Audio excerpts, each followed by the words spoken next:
আসসালামু আলাইকুম। European news for Asian people চ্যানেলে আপনাদেরকে জানাই স্বাগতম। আবারও হাজির হলাম নতুন আরেকটা ভিডিও নিয়ে। আজকের ভিডিওটা খুবই গুরুত্বপূর্ণ হতে যাচ্ছে, কারণ যারা পোল্যান্ডে যাবেন বা ইউরোপের যে কোনো কান্ট্রিতে যাবেন, আপনাদের অবশ্যই অ্যাম্বাসি ফেস করতে হবে।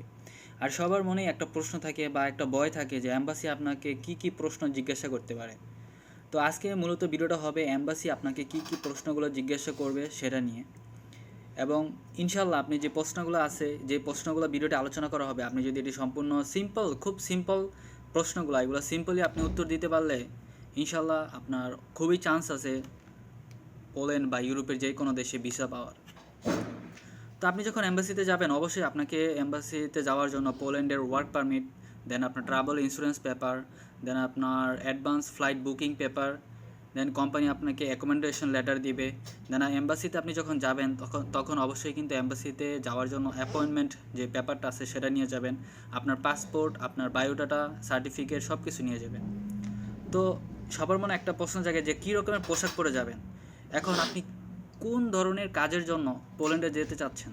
এখন আপনি ওয়েল্ডার, এখন আপনি যদি ওয়েল্ডারে যান তখন কিন্তু আপনি নর্মাল একটা নর্মালি আপনি যে ড্রেসটা পরেন সেই ড্রেস পরে যাবেন, যেমন টি শার্ট বা শার্ট এগুলো পরে যাবেন। আপনি কিন্তু ফর্মাল ড্রেস কোনো সময় পরবেন না। আপনি যদি ওয়েল্ডারের জন্য যান বা কনস্ট্রাকশন সাইটের জন্য যান, এখন কনস্ট্রাকশনে আপনি কাজ করবেন কনস্ট্রাকশনে, কিন্তু আপনি যদি স্যুট টাই পরে যান তাহলে কিন্তু তারা আপনাকে ভিসাটা দিবে না। ভিসা দিবে না বলতে দ্য ফার্স্ট ইমপ্রেশনটাই কমে যাবে, কারণ আপনি যাচ্ছেন ওয়েল্ডার বা কনস্ট্রাকশন সাইটে, আপনি যাচ্ছেন একজন ওয়ার্কার হিসেবে। তো সেহেতু আপনার ওই রকমই গেঞ্জি বা টি শার্ট পরে যেতে হবে। এখন আপনি যদি কোট টাই পরে যান তাহলে তো তারা ভাববে যে হয়তো আপনি বড় কোনো অফিসে জব করতে যাচ্ছেন, তাহলে কিন্তু সেটা হবে না। সো আপনার ফর্মালি ড্রেস পরবেন না। কীভাবে বসবেন? আপনি যখন রুমে ঢুকবেন তখন তো অবশ্যই আপনি বলবেন যে may I coming sir or ma'am. Then আপনি বলবেন can I sit down. Then তারা বলবে হ্যাঁ, তারা বসতে পারো, yes you can sit down. Then আপনি আপনার সামনে যখন টেবিলটা থাকবে, আপনি কখনোই কিন্তু টেবিলের উপরে হাত রাখবেন না। আপনি সোজা হয়ে বসবেন এবং যখন সে আপনাকে প্রশ্ন জিজ্ঞাসা করবে আপনি তার চোখের দিকে তাকিয়ে থাকবেন, এবং আপনি যখন অ্যান্সার দিবেন তখন তার চোখের দিকে তাকিয়ে অ্যান্সার দিবেন, চেষ্টা করবেন তার মুখের দিকে তাকিয়ে অ্যান্সারটি দেওয়ার জন্য।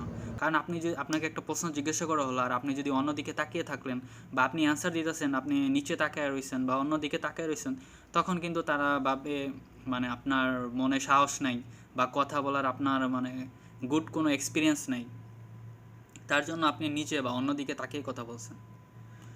তো কোশ্চেন নাম্বার 1, আপনি যখন যাবেন তখন কিন্তু ফার্স্ট কোশ্চেনটা করবে হোয়াট ইজ ইউর নেম, তোমার নাম কি? তো এটা খুবই সিম্পল কোশ্চেন, এটা সবাই জানে যে হোয়াট ইজ ইউর নেম মানে তোমার নাম কি। তা আপনার যে নামটা আছে আপনি সেই নামটাই বলে দেবেন, যেমন my name is Ripon Hossain. এখন আবার অনেকের কিন্তু বাসার যে ডাক নাম সেটা কিন্তু অন্য এবং পাসপোর্টের নাম কিন্তু অন্য। তো আপনার পাসপোর্টে যেই নামটা আছে আপনি কিন্তু সেই নামটাই বলবেন। আমার জানা মতে একজন লোক আছে যার নাম হচ্ছে আব্দুর রব। তো তাকে এম্বাসি জিজ্ঞাসা করছে যে হোয়াট ইজ ইউর নেম। সে বলছে যে মাই নেম ইজ আব্দুর রব, but my some people calling me রব মিয়া। তা আপনি যদি এইরকম করে উত্তর দেন তাহলে কিন্তু হবে না। আপনার বাসায় কী নামে ডাকে সেটা যদি আপনি বলেন তাহলে তো সমস্যা হবে। আপনার পাসপোর্টে যেই নামটা আছে আপনি ঠিক সেই নামটাই বলবেন, এর অতিরিক্ত কোনো কিছু বলবেন না, কারণ এটা তো সিম্পল কোশ্চেন, আপনি সিম্পলি অ্যান্সার দিবেন। দেন তারা জিজ্ঞাসা করবে হাউ ওল্ড আর ইউ, তোমার বয়স কত? তা আপনি বলবেন আই এম 28 ইয়ার্স ওল্ড, আপনার যে কত বছর আপনার বয়স চলতেছে আপনি সে তো সেই বয়সটাই বলবেন।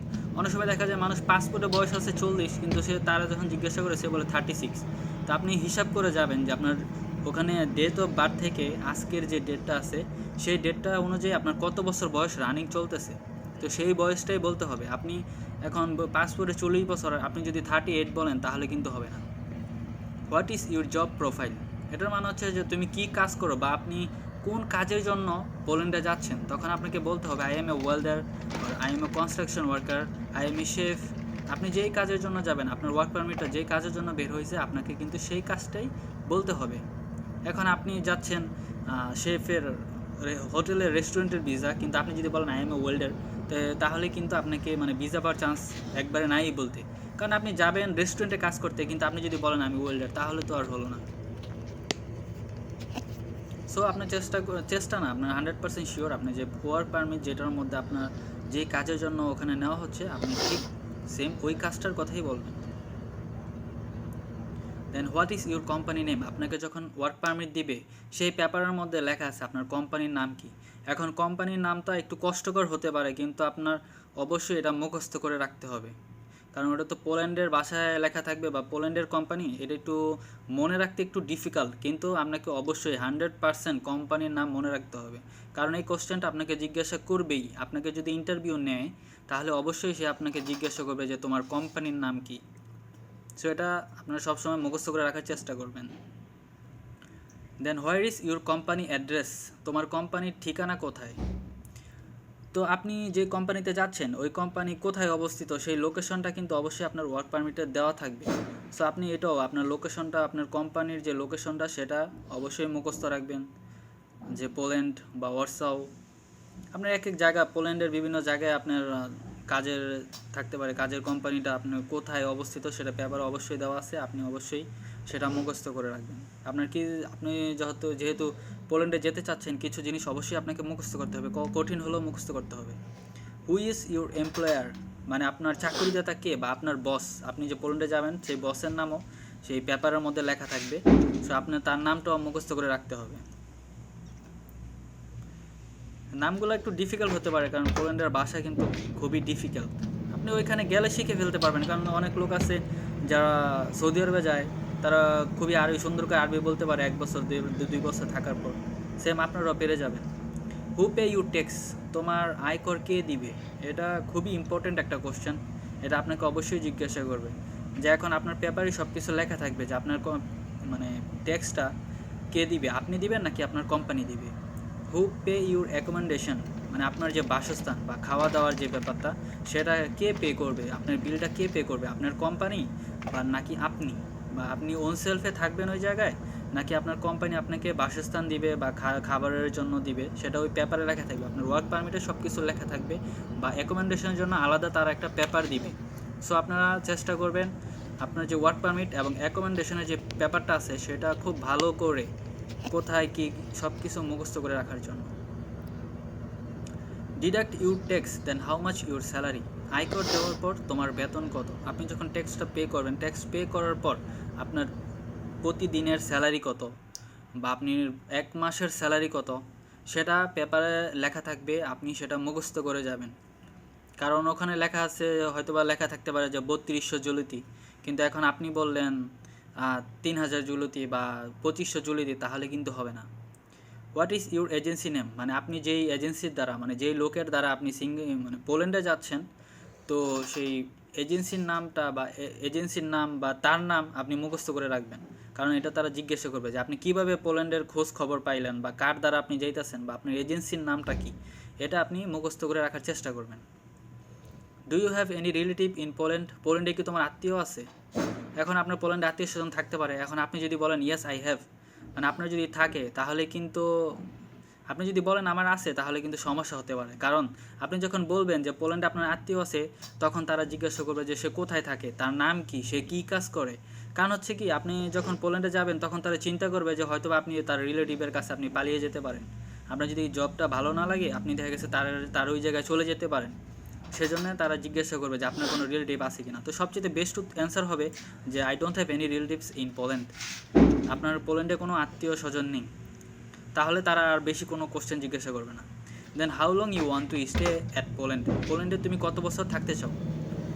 এখন অনেকে বলতে পারে যে আমি অনেক লং টাইম থাকতে চাই, আপনি এই কথাটা ভুলেও বলবেন না যে আমি লং টাইম থাকতে চাই। এখন আপনার টার্গেট হতে পারে যে আমি 10 বছর থাকবো বা আপনি ওই দেশের পিআর নেবেন, কিন্তু আপনি এই কথাটা ভুলেও বলবেন না। আপনি বলবেন যে I want to stay at Poland 3 years or 4 years, 3 বছর বা 4 বছর এর মধ্যে বললে ভালো হবে আপনার জন্য। কারণ আপনি যদি বলেন লং টাইম থাকবেন, তাহলে তারা চিন্তা করবে আপনি শুধু যাচ্ছেন ওই দেশের পাসপোর্ট নেওয়ার জন্য বা ওই দেশের নাগরিকত্ব নেওয়ার জন্য, আপনি কাজ করার জন্য যাচ্ছেন না। Then after you come back Bangladesh then what you want to do, মানে আপনি বাংলাদেশে চলে আসার পর আপনি কী কাজ করবেন। তখন আপনি সিম্পলি অ্যান্সার দিবেন যে আমি পোল্যান্ড থেকে বাংলাদেশে আসার পর আমি একটা দোকান দিব বা আমি একটা আমার ব্যবসা আছে ছোটোখাটো, সেই ব্যবসাটা করব। সেটাই আপনি খালি তাকে বুঝিয়ে দিবেন, আপনি ইংরেজিতে তাকে বুঝিয়ে দিবেন, তাহলে সে বুঝে যাবে।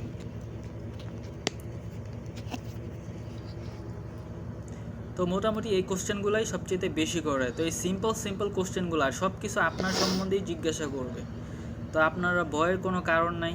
আর ওইখানে কোনো প্র্যাকটিক্যাল পরীক্ষা নিবে না, যে আপনাকে বলবে না যে তুমি একটা এখন রেস্টুরেন্টের একটা কাজ করে দেখাও বা একটা খাবার বানিয়ে দেখাও বা ওয়েল্ডিং করে দেখাও। তো আপনারা কোনো ভয় পাবেন না, সিম্পলি আপনার ওয়ার্ক পারমিটে যা কিছু আছে সেটাই আপনি মুখস্থ করবেন, যে আপনার প্রতিদিনের স্যালারি কত, আপনার কোম্পানির নাম কি, আপনার কোম্পানি কোথায় অবস্থিত, বা আপনার সম্বন্ধে জিজ্ঞাসা করতে পারে যে what is your experience in job, মানে আপনি কি জব করছেন বা আপনার কী অভিজ্ঞতা আছে। তো আপনাদের কাছে আবারও একটা রিকোয়েস্ট, আপনারা যখন ইন্টারভিউ দিবেন তখন আপনারা ভয় পাবেন না, তাদের চেহারার দিকে তাকিয়ে অ্যান্সারগুলো দিবেন। সবাই ভালো থাকবেন, আজকে এই পর্যন্ত।